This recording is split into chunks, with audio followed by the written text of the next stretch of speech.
No one talks about this.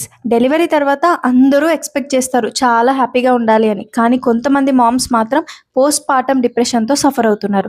నా సబ్‌స్క్రైబర్‌లో ఒకరు comment చేశారు, పోస్ట్ పార్టమ్ డిప్రెషన్ గురించి చెప్పండి అని.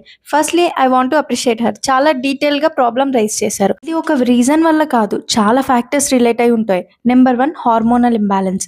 అప్పటి వరకు కాన్స్టాంట్‌గా మెయింటైన్ అయిన ప్రొజెస్టెరాన్, ఈస్ట్రోజన్ అనే హార్మోన్ లెవెల్స్ సడెన్‌గా డ్రాప్ అయిపోతాయి. ఇవి ప్రెగ్నెన్సీలో చాలా నార్మల్‌గా ఉంటాయి.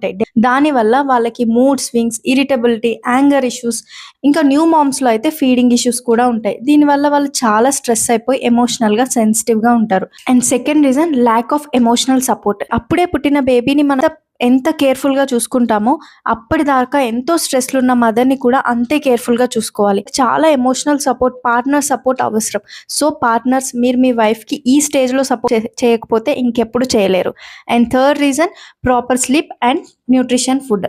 మీ డైట్ విషయంలో ప్రెగ్నెన్సీలో ఎంత కేర్ తీసుకుంటారో పోస్ట్ పార్టమ్‌లో కూడా అంతే కేర్ తీసుకోవాలి. అది మీ రికవరీకి చాలా హెల్ప్ చేస్తుంది. అండ్ మామ్స్, అన్నీ మీరే చూసుకోవాలి, పర్ఫెక్ట్ మామ్ అవ్వాలి అని ప్రెషర్‌గా ఫీల్ అవ్వకండి. పీస్‌ఫుల్ అండ్ హ్యాపీ మామ్ అయితే చాలు. మీరు ఇలాగే ఫీల్ అవుతున్నారా? ఎవరితో షేర్ చేసుకోవాలో అర్థం కావట్లేదా? కమెంట్ సెక్షన్‌లో హెల్ప్ అని కమెంట్ చేయండి. I will help you. Thank you for